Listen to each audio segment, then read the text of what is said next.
أعوذ بالله من الشيطان الرجيم بسم الله الرحمن الرحيم والصلاة والسلام على خير المرسلين وعلى آله وأصحابه أجمعين ولا حول ولا قوة إلا بالله العلي العظيم سبحانك اللهم لا علم لنا إلا ما علمتنا إنك أنت العليم الحكيم.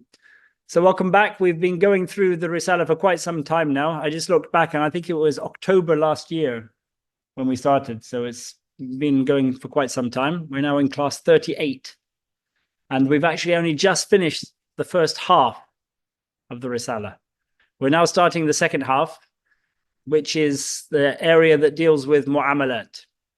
So basically the deen is divided up into two sections, the ibadat, which are completely the interaction between a slave and his creator, and the mu'amalat, which are the interactions between the creation, between mankind, between people and other people.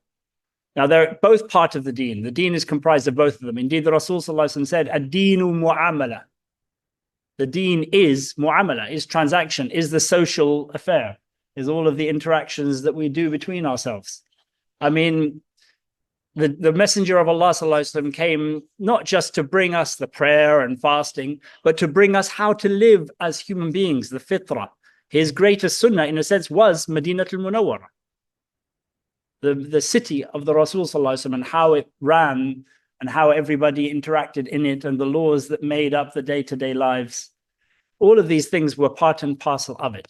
A lot of that was mu'amalat. Most of our day-to-day lives is the transactions we have with each other, whether that's in the zone of the transactions between men and women, which is what we're going to talk about today, or transactions between sellers and buyers, givers and takers, people who do crimes and the punishments that they are given as a result, inheritance, any particular area that you can think of, employers and employees, all these various different types of things are all covered in the sections that deal with mu'amalat.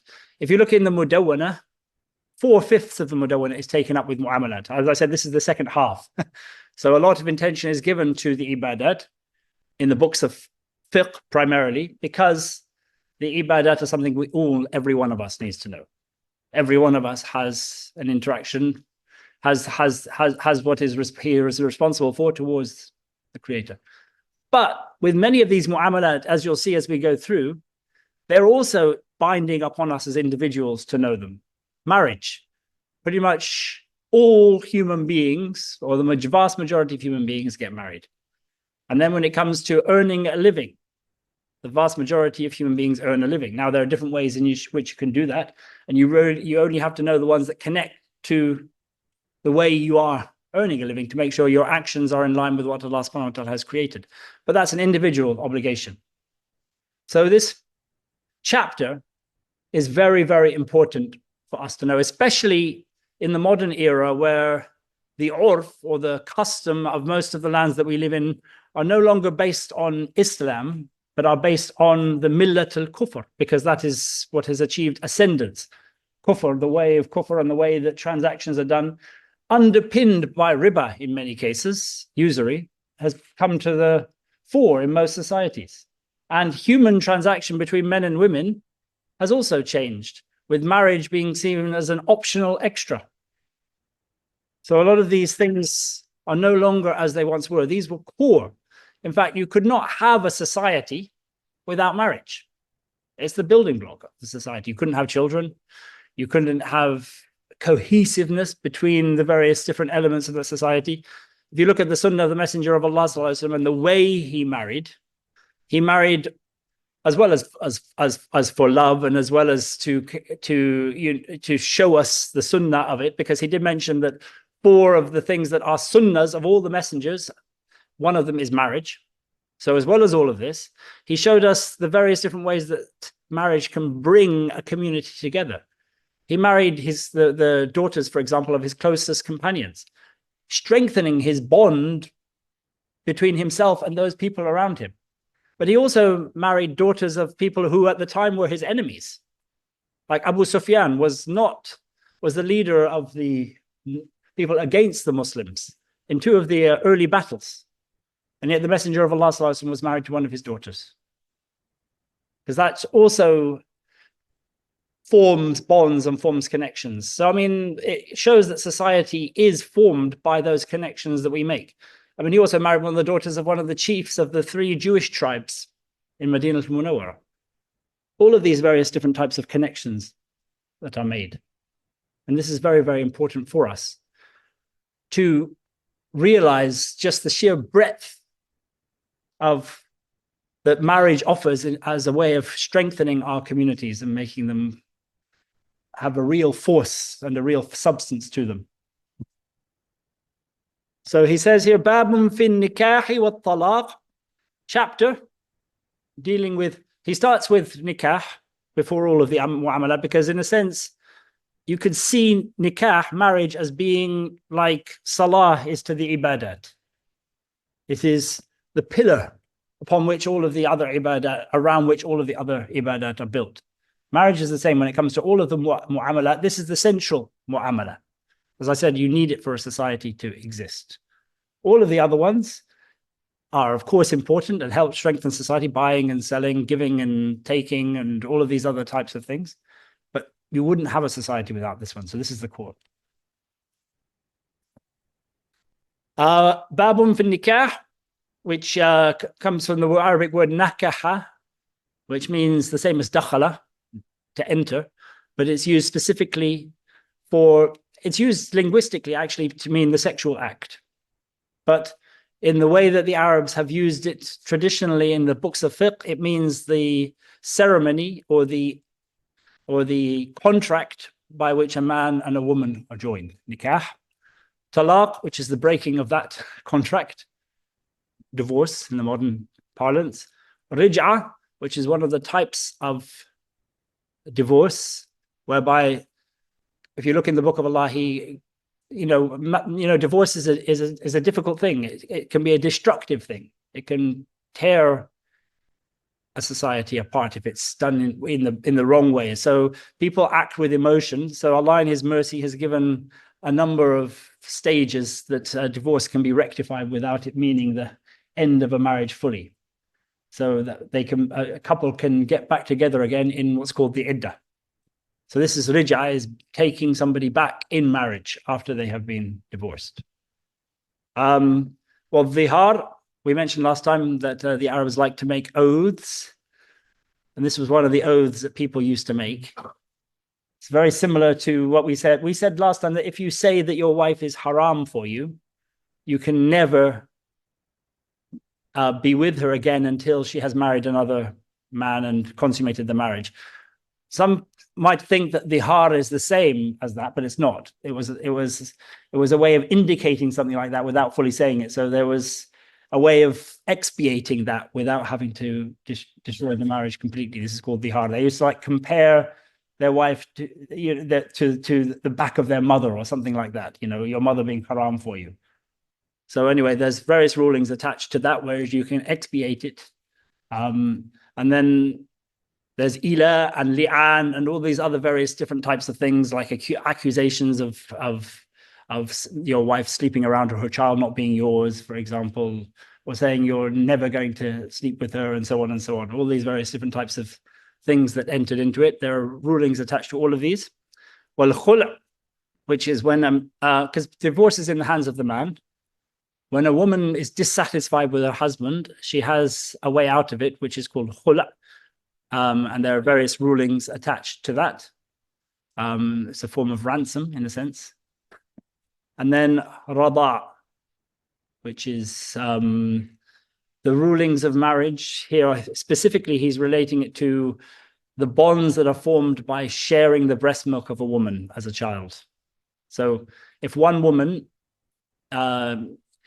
breastfeeds 2 different children, there's various implications that are attached to that if they are at the age where they are sustained by breast milk.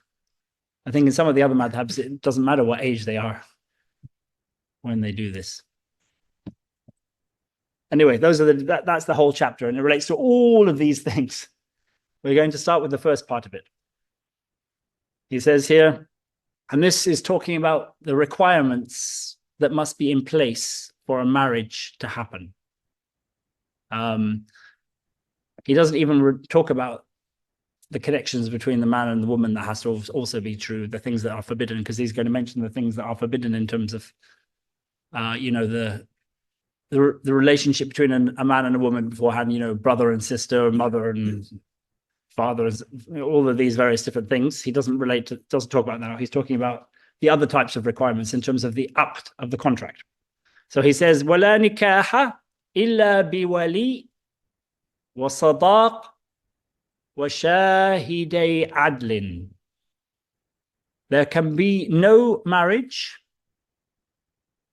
no wedding in this context, except this is another thing that's the Malikis differ with from some of the other madhabs, in particular the Hanafis. You have to have a wali. What does that mean? The woman has to have somebody representing her in the contract. And that person, first and foremost, has to be the wali, unless the wali appoints somebody, which is called a wakil. Or if the person is appointed in a will, because the wali is dead, that person is called a wasi. So there has to be a wali, or a wasi, or a wakil. So here we're talking about wali first. And he goes into the various different people who can be wali in a little bit. Wali is the person who has rights over that woman, whether through parentage, being the father, or whether this is something that doesn't happen now, when people own slaves, the owner of a slave had rights over that slave in the same way that a father has rights over his daughter, in terms of whether he can marry her to somebody and so on.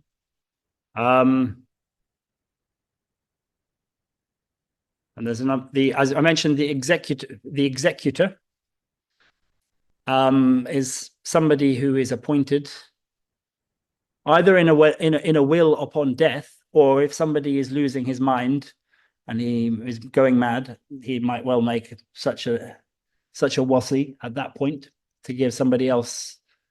Sometimes he can give them exactly all of his own authority, and sometimes he just makes them be the nadir, the person in control over the financial dealings of that person. This often is the case if somebody's will, if they're very ill and they have small children when they're going to die, or they're expecting to die with small children. Who's going to look after those small children? Who's going to make the decisions about the life of that small child and so on? That's where a wasi comes in.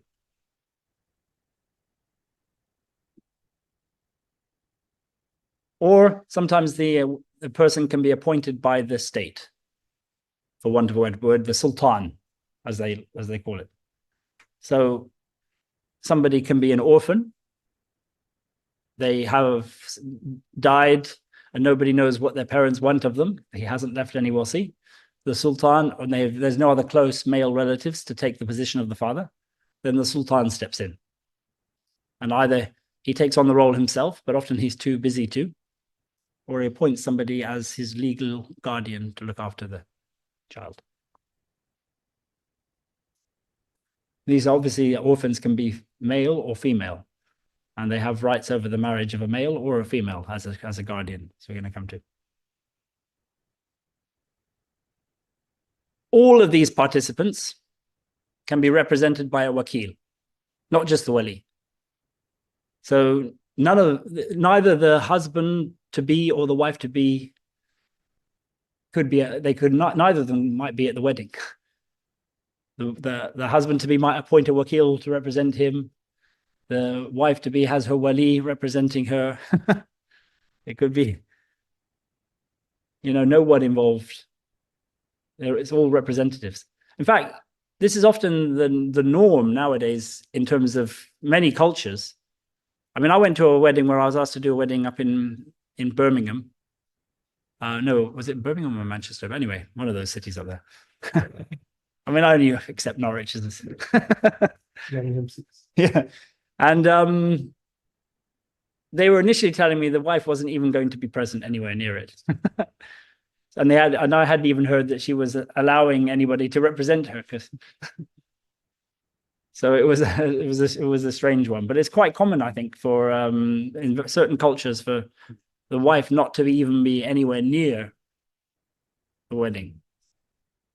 So that's one of the times where you have a wakil. And it's also now very common that it's not even the wife's father, even if he's alive, who is representing her in the contract. They often appoint an imam to represent the father as a wakil. So then you have nobody on the wife's side actually taking part in the contract. This is actually very, very common.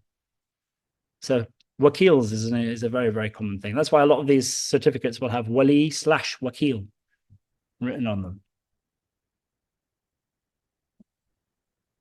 How would you confirm that they have the rights to repentance? Well, I mean, the father is, well, we're going to come to the father has a level of authority over a daughter that nobody else has. And if he basically makes a decision and she has not been married before, then he has the right to do that with certain exceptions. One of the exceptions actually being the case with most women nowadays, which is if a woman is murshida, financially responsible for herself, financially competent, then her father can't make the decision on her behalf. But generally speaking, if a child, this is like arranged marriages in the subcontinent. If the child is under the age of puberty, the father is allowed to marry her to somebody. This often happens with boys as well. Boys and girls, the parents make the decision for them. And that's accepted because the assumption is that parents, especially the fathers, want the best for their children. So they're looking out, and it only counts so long as the person that they're marrying her to is somebody who's a kufu, somebody of her sort of level, meaning that they're of the same deen, or at least they're practicing their deen at the very, very minimum, and not somebody who's, deaf and blind or has some serious degenerative illness or any of these things. Then they can't make the decision on her behalf. She could still marry people like that, but they can't make the decision on her behalf. They have to consult with her first. The fathers I'm talking about here. The proof for a wali lies in Allah subhanahu wa ta'ala's words, فَلَا تَعْدُلُوهُنْ, which means do not stand in her way unjustly, which implies that they have the ability to stand in her way, which means that they have the right of decision. If they didn't have the right to stand, if Allah subhanahu wa ta'ala says do not stand in her way unjustly, that means that if this was not a thing that they had the right to stand in her way, then any woman could marry herself whenever she wanted, and there was no chance for for her father to stand in her way. Because basically there are the differences here with parents. The assumption, the vast majority of fathers have their daughter's best interests at heart. But sometimes some fathers are overly protective. And that means that they stand in the way of basically everybody presented to them. And that starts to be an unjust stopping of her being able to get married. Al-adl here. So this is a command for them not to do that. And they, in fact, if they are doing that, and the people who they are turning down are very, on the surface, very suitable. People of good deen, people of maybe even a higher social status, greater wealth, good family, all of these various different things, and they keep on saying no, no, no, no, no, no. Then the qadi can eventually intervene. But the wife has to take the matter to the qadi, or the girl has to take it to the qadi. And it also lies in the sunnah. The Messenger of Allah said, وَلَا تُزَوِّجُ الْمَرْأَةُ الْمَرْأَةَ, a woman may not marry off another woman. In other words, a mother or a sister cannot be the wali, cannot be the guardian in a marriage. وَلَا الْمَرْأَةُ نَفْسَهَا, and a woman is not allowed to marry off herself. فَإِنَّ الزَّانِيَةَ هِيَ الَّتِي تُزَوِّجُ نَفْسَهَا. The Zania, the woman who is committing zina, is the one who's marrying herself off. That's quite a strong. And it says here again with the Rasul sallallahu alaihi wasallam, أَيَّ امْرَأَةٍ نَكَحَتْ بِغَيْرِ إِذْنِ وَلِيِّهَا فَنِكَاحُهَا بَاطِل بَاطِل بَاطِل. He repeated it 3 times. He says, if ever a woman marries without the permission of her wali, her guardian, then her marriage is batil, invalid, has no basis to it. And he said that 3 times. Of course, then we have the situation where, is she struggling to find a wali who will marry her?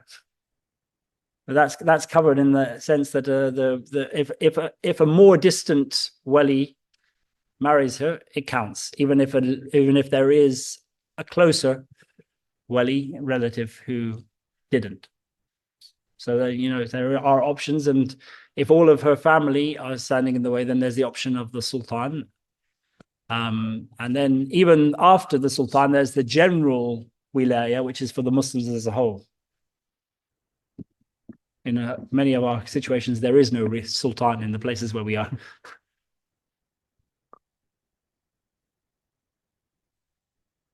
So our position is that if a woman marries without a wali, the moment that fact is discovered, even if it's many years down the line, even if she's given birth to dozens of children, the marriage is dissolved. The marriage is not counted. That's without a wali. Without witnesses, it's a slightly different story. So that's the next one I think we're coming to. And without a mahr is also a different story. These are all preconditions for a marriage. So the next one we're talking about here is what's called here sadaq, which I think a lot of people know as mahr, which in English we usually use the word dowry, although dowry does have some implications in that it comes from the Indian subcontinent where it was paid by the woman's family to the man. But when we say dowry in Muslim context, everyone knows what we're talking about. And that's when the husband agrees an amount to give the wife. Yeah, so that's what we're talking about here. This is an essential part of the process. It's not permitted for there to be a wedding without a dowry. So that's why he says here it's one of the requirements for it. So what happens if a wedding happens without a dowry being specified? Then the wedding goes ahead, and the dowry is considered to be what's called the mahr mithl, or the sadaq mithl, which is the going dowry for a woman of her background and status and looks and wealth and so on and so on. So that depends upon a society. In one place, it might be, I think like in Egypt, they have it as like a house. Whereas somewhere else might be a couple of dinars. So it depends on the place you are. It depends on the woman. Sometimes it depends on the means of the man. So there are all of these factors. But if nothing is specified in the actual contract, then that is what she gets if the wedding has been consummated. If the wedding has not been consummated, then it's annulled, and they have to say it, or they're told to specify what the dowry is before they consummate. Yeah. The thing that's being forbidden here, then, if you can simply do that and rectify it, what is actually being forbidden here? To deliberately forego it. That's what's being forbidden here. To agree up front that you're going to marry without a dowry. That is what's totally not allowed. Again, though, it can be rectified, but you've done something completely wrong. That after, if it's too late to rectify it, they've had kids, and then basically she gets the going rate again. But you're not allowed to do that. It's completely forbidden.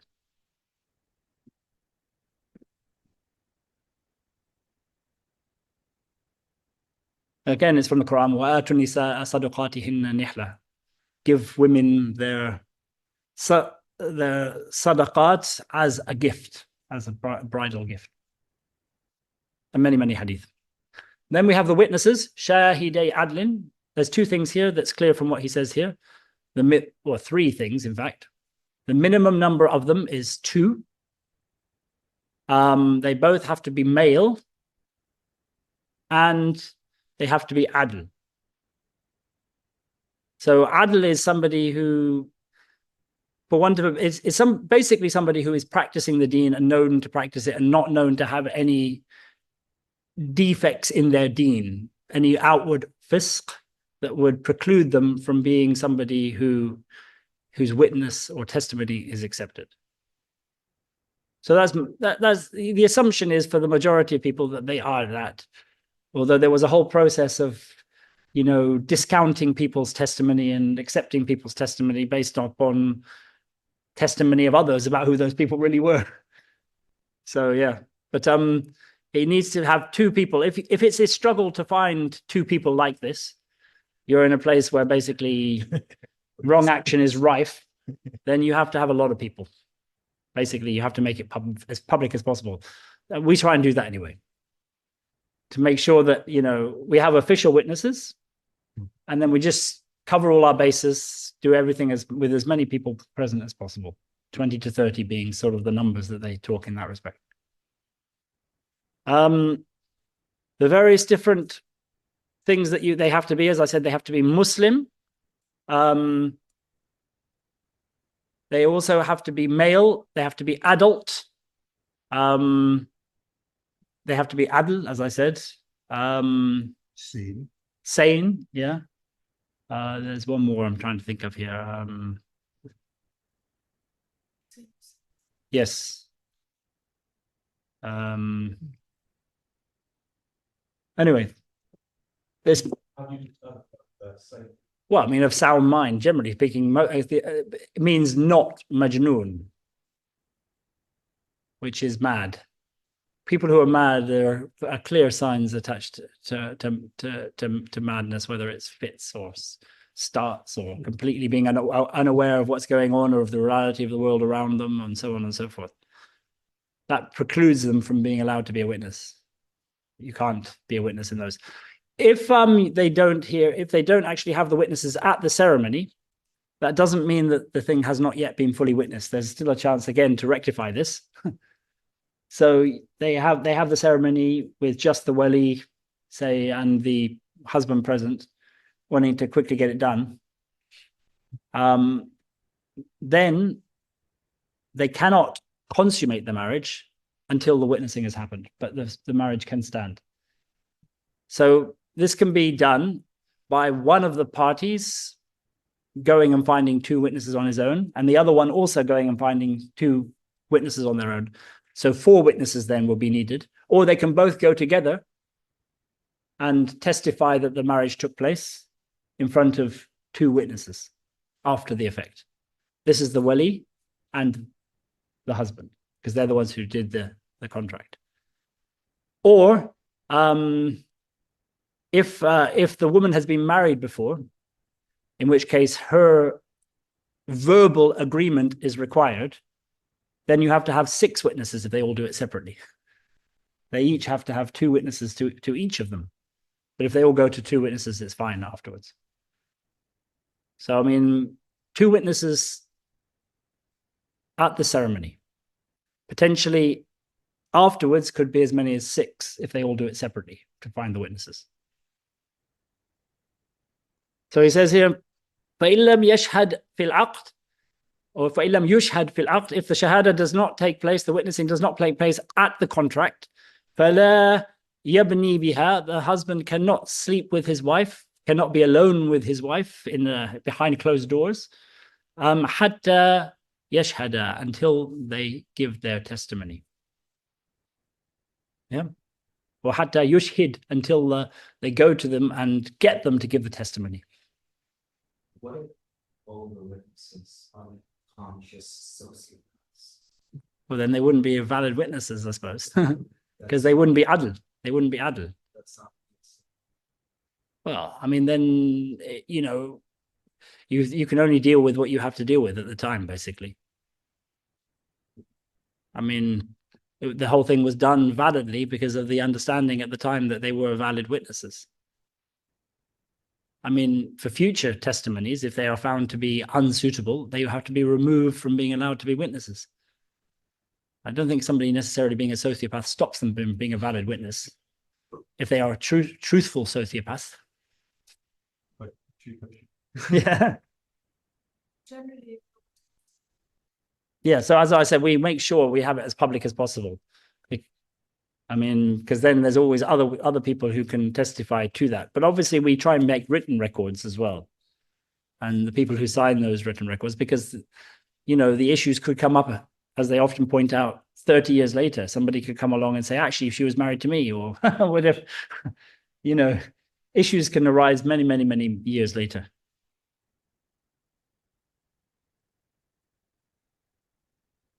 There are two more requirements for a marriage.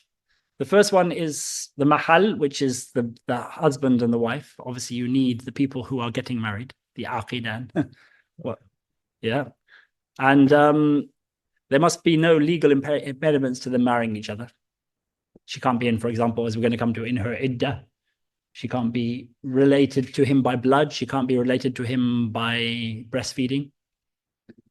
Various other, she can't already be married. No. Various other things of that nature.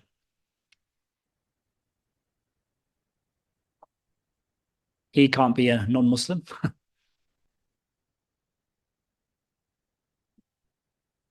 And then there's the format of the marriage, which is known as the sigha, which is, how is it convened? What actually means that they are married? Like in Christian ceremonies, they have the I do, basically, which is the moment they are married. For us, it's an offer and an acceptance. Whether the offer is made, it can be made verbally, and it should be made verbally. But sometimes people can't speak, in which case it can be done by a gesture or a nod of the head, or can be written. But it must be clear. The transaction has to be clear. I mean, if you can't be in a room, for example, that's half, you're marrying a man who's got, say, 7 daughters, and he says, "Will you marry my daughter?" And he says, "Yes, I'll marry your daughter." I mean, that's not very clear. So the thing has to be clear, offer and acceptance. You can't pick afterwards. Yeah. وأقل الصداق ربع دينار. The minimum amount that, according to Malik, that a sadaq or a mahr or a dowry can be is 1/4 of a dinar. He only says 1/4 of a dinar. Some people say 1/4 of a dinar or 3 dirhams. But 1/4 of a dinar is more appropriate in the modern era, because the silver is completely undervalued. 1/4 of a dinar is about 1.1 grams of pure gold. To round up in the Yeah. So I don't know what that is in modern cash terms. 1.1 grams. Yeah, but that's the minimum. That doesn't mean that's what you should be giving. That's the minimum for it to be acceptable. It's the same as having no dowry, having less than that, basically. So if a woman is married for something that's less than that, she gets the going dowry, not just the minimum. So it has to be a valid, and also it has to be something that's lawful. I can't give you a crate of high quality 1830 French wine as my dowry, or a prize hog that won the village fetes for the last 3 years. It has to be something that's valid and that can be owned by a Muslim. And it has to be a minimum value of 1/3 dinar. And it should be in a country where it is generally cash, given in cash. If it's in a place where people can give anything, then it doesn't matter. But in a place where it's generally cash, you should try and give cash, if that is what is done, the custom of a particular place. The maximum, there is no maximum. It can be anything, but Imam Malik disliked, based on the words of the Messenger of Allah sallallahu alaihi wasallam, when he mentioned that it was, what was the word again? No, it wasn't the Qayrawan. Min yumni. He said, min yumni al-mar'ati. For part of her, well-being or her excellence or her good fortune, is that she has qillatu sadaq, not a large dowry. Of course, though, what is large in one place may be considered tiny in another. So that doesn't mean going straight to a quarter of a dinar. That means looking at this. It should be something meaningful. I mean, part of a dowry is that if a person can afford a particular dowry, that he'll be able to do the other things that are required of you in a marriage, which is nafaqah. A man is meant to look after his wife financially. If he can only afford a quarter of a dinar, then there might be an indication that he might not be able to afford the nafaqah that's also a part of it. And while marriage is something that is extremely recommended to the level of being a sunnah of the messengers, it is forbidden in certain circumstances. And that is when a person cannot afford the basic things that are required of it. Yes, a woman can forego those things initially, but she's not required to continue to forego it. She can say, no, actually, I want it now. And then that's it. If he doesn't give it, his marriage he can be forced to divorce her.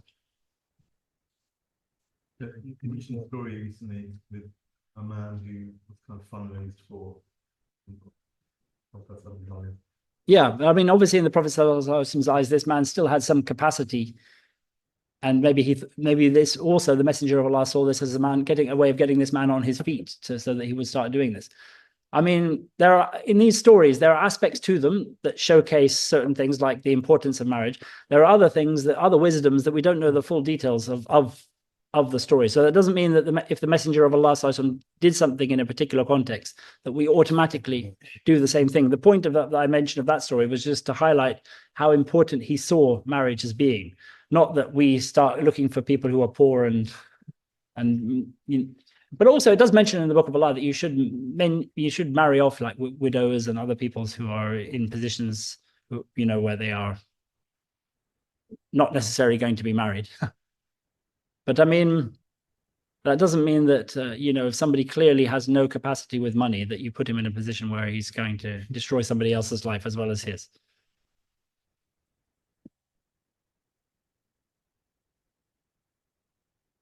وَلِلْأَبِي إِنْكَاحُ ابْنَتِهِ الْبِكْرِ بِغَيْرِ إِذْنِهَا. So women are divided up into two categories when it comes to marriage. What's called a bikr, which is often translated as a virgin, but it makes more sense actually to translate it as a woman who's never been married before. Because actually, things that happen outside of marriage are not counted as changing that aspect of her. So if a woman was forced into sexual thing before, at a younger age, that wouldn't stop her from being a bikr, or even if she did it out of her own will, because what is haram does not have that impact on the status that is allowed. So there's the bikr, which is a woman who's never been married before, and there's a thayyib, is a woman who has been previously married and either been married for a long time without consummation or been married and consummated. So I mean, she doesn't stop being a thayyib usually before consummation. I mean, she doesn't start being a thayyib until consummation usually, but they do make an exception when a woman is married for a very, very long period of time, where she's been together, very familiar with a man for a long period of time, even if. So he says here, a father has the right to marry off his never before married daughter بِغَيْرِ إِذْنِهَا, without her permission. As I said, there are certain exceptions to this. So this was normally, and he says here, وَإِن بَلَغَتْ, even if she has reached puberty. So I said, most cultures that have arranged marriage, the father makes the decision on behalf of his daughter while she maybe still be a baby. They choose her spouse, and the parents of the husband to be choose the spouse for their son. And then these two will grow up knowing that they're going to get married, or sometimes they are actually married before but they're not together. They're just married, but they're not together until after they're old enough to live together. But the marriage actually takes place rather than just the betrothal. So this was a custom that happened. And you might think, is that allowed? He's saying, yes, it is, but only if it's the father. If the father's dead and there's a young girl growing up with her brother or her uncle or her grandfather or somebody else, he's not allowed to do that. Only the father is allowed to do that. He says here, in balaghat, even if she has already reached the age of puberty. But this is not total. This means usually, if you look at what it says in Qalil, it means reach the age of puberty, but she's not Rashida, which is somebody who has the ability to look after her own financial affairs, financially competent. That changes it and stops her being allowed to be forced to be married by her father. And also changes what's going to come out of this, that her permission for a bikr is what's called samat, silence. In other words, she doesn't object. But if she is Rashida, even if she is bikr, then she needs to actually verbally say, yes, okay. So basically, if a father says to a daughter, you're getting married to so-and-so, and she doesn't say anything, and then she goes and starts preparing the food for his welcome or something like that, whatever it might be, that's an indication that she said yes. That doesn't mean that, if it's done with her permission, that she can't later decide against it and say no.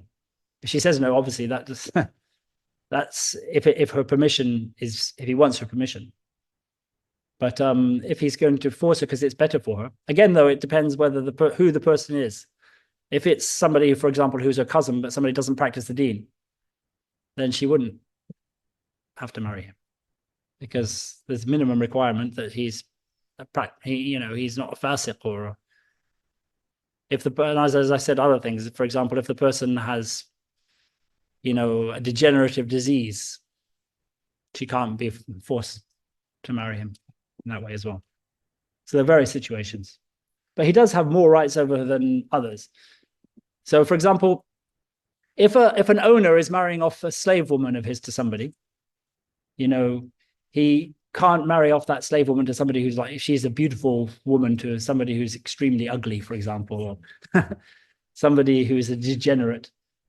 Whereas a father actually has slightly more control over his daughter than that, in that respect. You can do that. But I mean, if he only if it's clear that he's doing it in her maslahah. So if he's doing it and it's clear he's doing it to harm her, then obviously none of that counts. But if this guy perhaps might not be very good looking, is in other ways a good match. Al-Jahid. وَإِن بَلَغَتْ وَإِن شَاءَ شَاوَرَهَا. But if he wants, in other words, it's recommended, شَاوَرَهَا, he asks her, he consults with her first. وَأَمَّا غَيْرُ الْأَبْ, as for other than the father, fil bikri, when it comes to a never before married girl, wasiyun aw ghayruhu, whether that person is a wasi, somebody appointed in a will, a testamentary, or whatever they call it, appointee, or somebody else, in other words, like a brother or an uncle or a cousin. فَلَا يُزَوِّجُهَا حَتَّى تَبْلُغَ, he cannot marry her before she has reached puberty, and until he has got her permission, وَتَأْذَنْ, and she has given her permission. So this is something that's only for the father. Why? Because it is assumed when it comes to fathers with their daughters that they are strongly ghira, they have a lot of protective feeling towards them, and they only want the best for them. Whereas you couldn't say the same thing about anybody else, really. They may have that, but you couldn't say for sure that it is the case. Obviously, there are fathers who are not like that. And as I said, that's when the law can intervene, when it's clear that he's doing something which is not in his daughter's interests. Because we're la darara wa la dirar. We're not allowed to cause harm to others or ourselves, or reciprocate harm. وَإِذْنُهَا صَمَاتُهَا, her permission is her silence. In other words, she doesn't object. So here he's saying, I'm the wali of my sister. She wants to get married. So I say, I'm marrying you to so-and-so, and she just says nothing, then that's enough permission so long as she's reached puberty. If she objects, then because I need her permission, then she can object.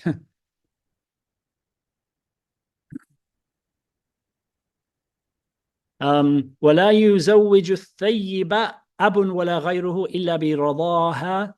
So a thayyib, as I said, a previously married woman, may not be married off by her father nor by anybody else except with her express permission and her contentment or acceptance of it. وَتَأْذَنُ بِالْقَوْلِ, and she gives that acceptance by saying it verbally.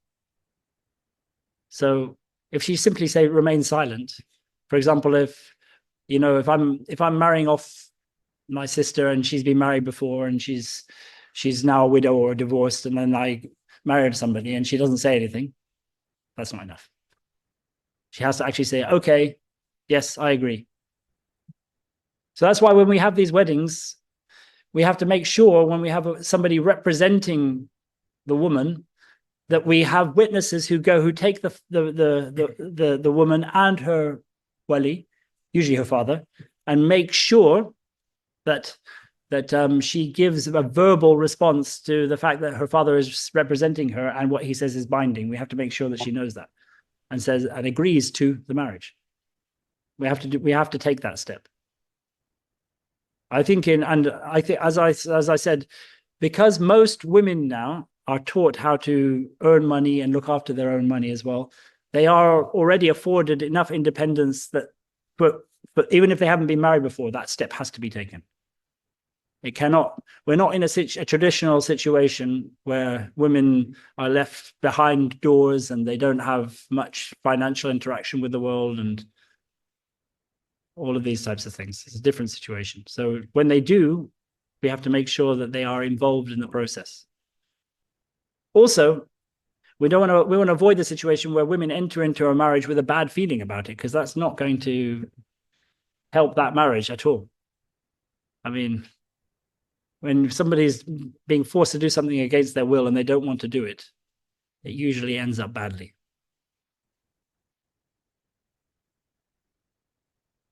That's why he said, "Wa insha shawarha." Maybe the father knows that this is the best person. What he should then do is convince his daughter that he's right. And that the person that she's choosing or thinks she's choosing is actually not very good for her. So, I mean, that's the position that fathers take. But I mean, obviously fathers are not infallible and they can often be wrong. I mean, they are expected to know more about their daughter than anybody else, but that doesn't mean that they're infallible. So that's why there should be, in the modern era, a process of consultation. We don't just leave it up to people themselves, because the amount of times you look at all these Hollywood books and things like that, people elope or people give up everything to be with the person that they want to be with, and then it ends up disastrously wrong. Because people are often too blind to the person in front of them by the first moments to look after their own interests properly. I mean, the wali is actually tremendous protection in the deen. It protects the people involved.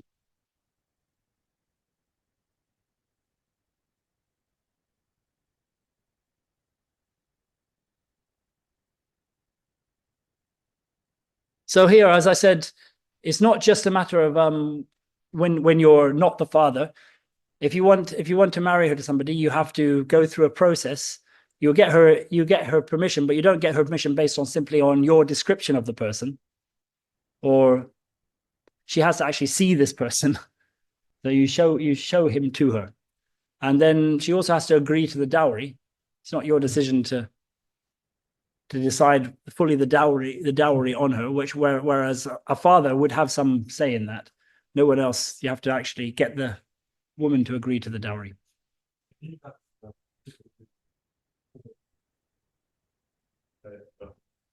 vouch you as like a quality of person. Say, for example, someone wants to get married. I mean, I think that's a stage we have to go through, because again, our societies are not like they were in the past. I mean, people within a community where marriages usually happened, everybody knew each other a lot better than they do now. You can live next to a person nowadays and not even know their name. They can have been your neighbor for 20 years. You don't even know their name or anything about them. This is not the types of societies that we're talking about here. People knew a lot more about each other in the past than we do today. So nowadays we need people to vouch for us, because the real us, maybe how few people really know it. Good father say that for this kind of person. Yeah, so what you want to do is go to as many people as you trust and get their position on that person, and don't just rely on one either, because they may not know fully about that person. So you go to a few people, get them to tell you what they know about that person, to vouchsafe whether he or she is good or not, or whatever it might be. So yeah, we need to do all those various processes. But again, that means we need to restore societies at a proper level where people do know each other and there's trust. I mean, even in business now, I mean, how difficult is it to get into business with another Muslim? This country. Yeah, I mean, I'm saying it's really difficult. I mean, even another Muslim, I'm saying. I mean, getting into business with anybody. Very, very difficult because, you know, we don't have those societies where people really know each other or even know the transactions that people are involved in and so on. So in order to restore trust, which actually Iman, you know, has a lot of element of trustworthiness to it. Amin comes from the same root, trusted. In order to restore that, we need people who are prepared to stick their neck out for other people. Sometimes in business, that might even be financial. I will say that, okay, if he doesn't come through, then I will pay back his debt to you. You need people who are prepared to do that, to take those steps. And then if we do that, then the trust can maybe be restored bit by bit. I mean, it's interesting, somebody was telling me this in Turkey, in many of the mosques of the past, they used to have cash waqfs, or not exactly a cash waqf, but it was cash boxes. And basically, you could not see what was in the box. You basically put your hand in and took your hand out. Either you were taking something out or you were putting something in. And the expectation would be that these things would always be empty. Because, you know, somebody who, you know, was poor would come along, oh, quick, there's something in there, I'll take it. But actually, they were nearly always full. Because people then didn't have this fear that they would never have access to something. Because this hoarding is a fear that your risk is about to end. So if you restore trust, a lot of the fears of risk then disappear. So, I mean, it's like one of the most vital steps in whether in marriage or in business.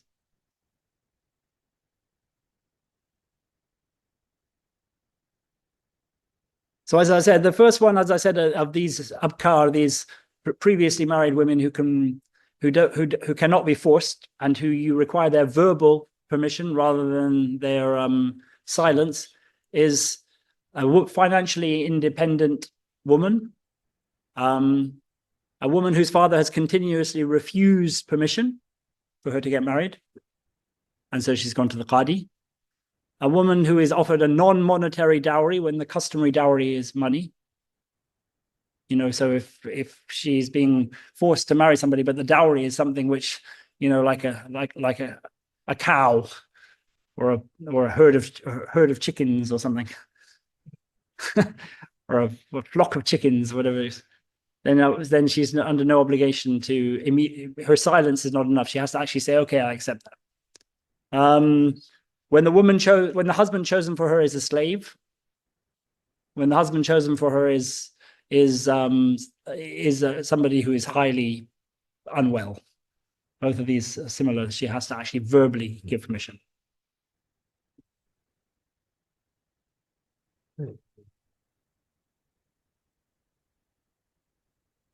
ولا تنكح المرأة إلا بإذن وليها أو ذي الرأي من أهلها. So a woman also cannot get married without the permission of her wali.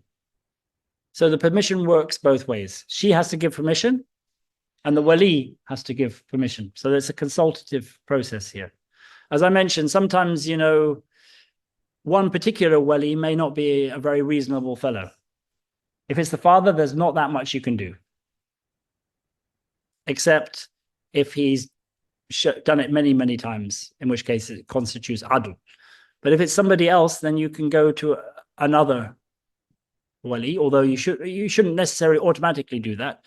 But you have more, you can go to the qadi straight away if he's forbidden and say, look, can I have somebody else's, take somebody else as my wali? But if you decide to do it without the qadi and simply, you know, one brother says no and the other brother says okay, and so he marries you, then that's fine. It's acceptable, especially when they're at the same level.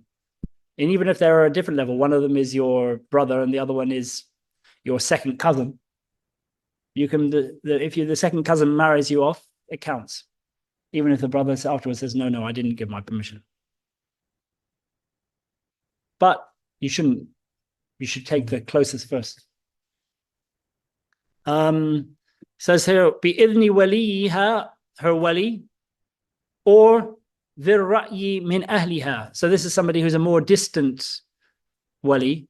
So basically, this is an indication that it starts off being by blood. But then when the people who are potential walis are quite distant from you, like second cousins or second cousins once removed or something like that, then you should look into who the person is. Sometimes it's the sultan who does that decision making. For example, if there's a dispute and, you know, 3 or 4 brothers all want to be the wali and none of them will step down and they're all much of a muchness, then the sultan will be the one who will make the decision, the authorities. But when you're looking at somebody, the basis upon which you make that decision is when they are somebody to whom others might come for advice. The ra'i, person of sound opinion. People look to him and say, yeah, that's the guy I trust. So he's the sort of person because he's more likely to be looking after the interests of the woman. كَالرَّجُلِ مِنْ عَشِيرَتِهَا, so like a man from her wider family. أو السلطان, or the sultan. So he's the last of the walis, basically, the sultan. So in a situation where there are no awliya from the family, say the woman has just become Muslim, for example, and all of her relatives are non-Muslims, they can't be, you know, no non-Muslim can be an authority over a Muslim in that respect. So then the last choice is the sultan. We have emirs in our community who fulfill that. When there is not even that, then it goes to the Muslims as a whole. And that, even if you say the emirs that we have are not fully emirs in the full sense of the word, they are the, you know, the people of the wider Muslim community who's been chosen from among them. So yeah, they can still be the wali. وَقَدْ اخْتُلِفَ فِي الدَّنِيَّةِ, but this is all in reference to what's called a sharifa. So this is a woman who either is very, very beautiful or has very good family or has wealth of her own or is very well known for the level of her deen or has some other quality that people desire strongly in a woman. If the woman is what's called a daniya, she doesn't really seem to have any apparently desirable qualities, then there's a difference of opinion about what happens if she just appoints some random fellow to represent her. And they says, yes, it's fine. That's one of the positions is if she chooses some, obviously it has to meet the basic conditions of being a Muslim and male and adult. She finds Muslim man, can you please represent me in the marriage, and appoints him as the wali, that's fine. According to one of the 2 positions. The other is that it's not fine. but it's a difference of opinion about it. If a sharifa, a woman who's desirable, does this, then again, it depends whether her father is alive. If her father is alive, it doesn't count at all. But if she doesn't have a father, she maybe just has a brother and she does that, and then it's discovered quite some time later, the marriage is allowed to stand. Even if it's a desirable woman who's appointed somebody to be her wali. But you can't have a marriage without a wali. So even when you don't have anybody and you have to appoint somebody, that's the minimum.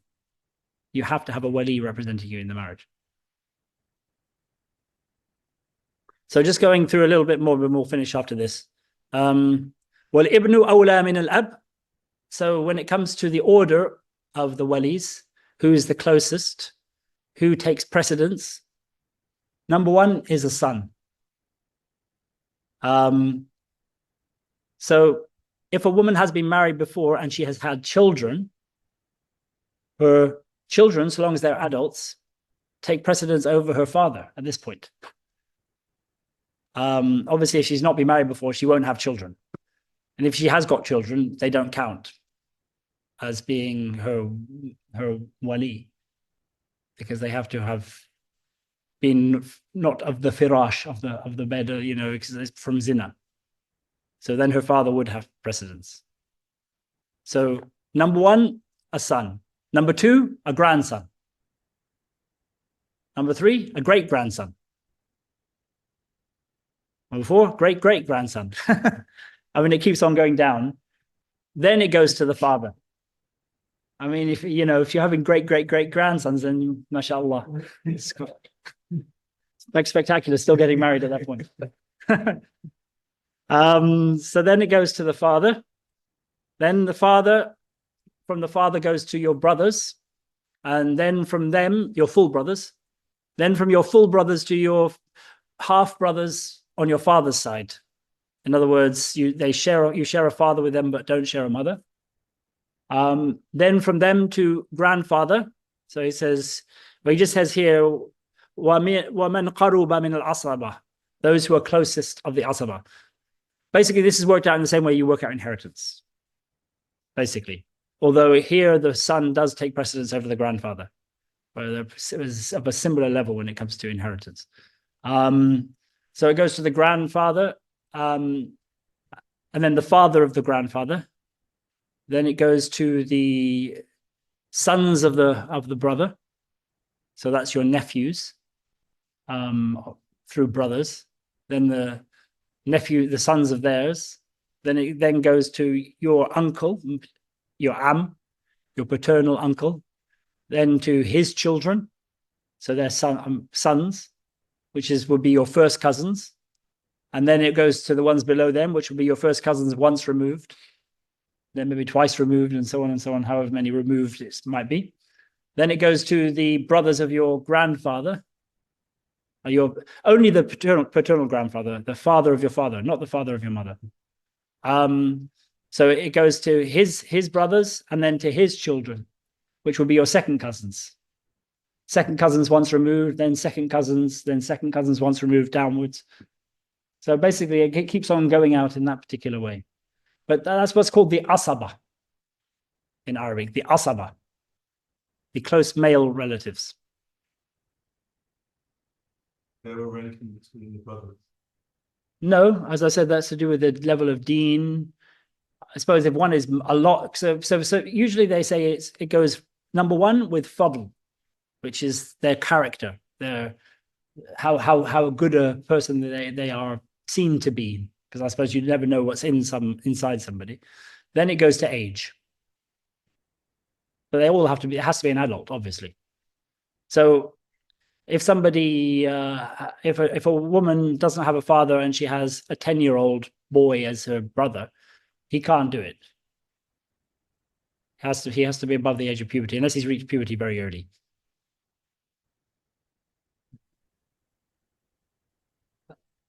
So he says, وَمَنْ قَرُوبَ مِنَ الْعَصَبَةِ أَحَقْ, those who are the closest of the asaba, of the male family on the father's side, have the most right.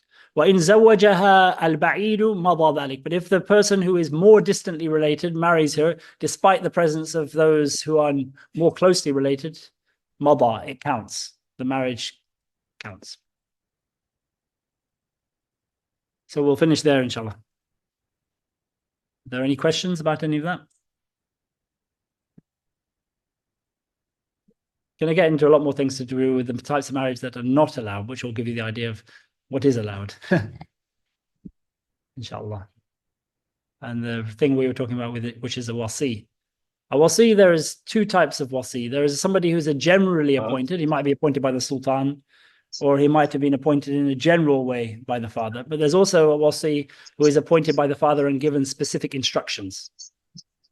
And that's the one he's about to refer to here, because a wasi with specific instructions becomes much like the father. So Islam. Yeah, question online? Yes, Hello? yes, Sheikh. Can you hear me? Yes, Sheikh. Yeah, I can hear you.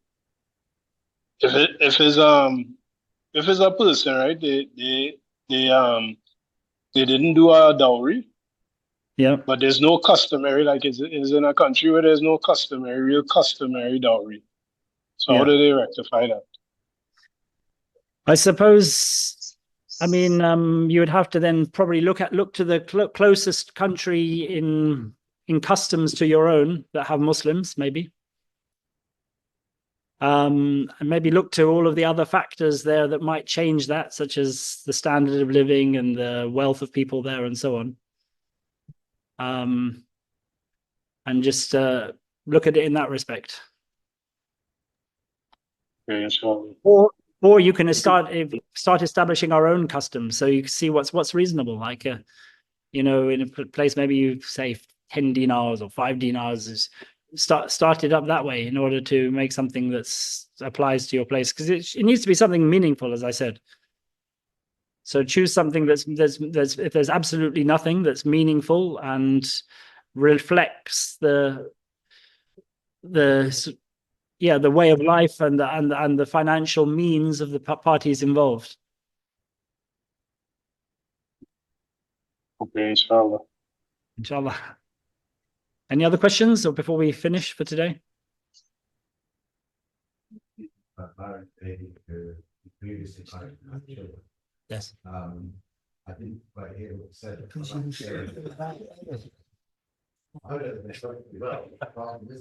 Maybe you dreamed that bit. We heard the snores. No, no, go on. Thought about when children are not permitted to enter into a house with a new husband, and we're talking about. Huh? We're talking about where the children get pasture. No, I was talking about who is the wali. So when a woman has been married before and now she's divorced or widowed, and she has sons, yes, these sons have reached adulthood. When she wants to get remarried again, she has to have a wali in order to get remarried. So the people who have the most right to be her wali are her sons. They have more right than her father, even if her father is still alive. That's what I was saying. Anyway, I'm sure you'll get onto the point that I raised about where the children go when the baby marks. Separate point. I thought you were referring. No, nothing to do with that. Usually boys would have been leaving the household at adulthood. But that doesn't happen so much in the modern era. lack of housing, lack of societal differences. I mean, I think the new childhood end is now 40 rather than 14. And we'll finish there. Bismillah barakati, bismillahir rahmanir rahim, alhamdulillahi rabbil alameen, ar-rahmanir rahim, maliki yawmiddin, iyyaka na'budu wa iyyaka nasta'in, ihdina as-siratal mustaqim, siratal ladhina an'amta alayhim, ghayril maghdubi alayhim waladdallin, amin. Allahumma salli ala sayyidina Muhammadin abdika wa rasulika an-nabiyil ummi wa ala alihi wa sahbihi wa sallim taslima. Subhana rabbika rabbil izzati amma yasifun wa salamun ala al-mursalin, walhamdulillahi rabbil alamin. Assalamu alaikum. Wa alaikum assalam wa rahmatullahi wa barakatuh.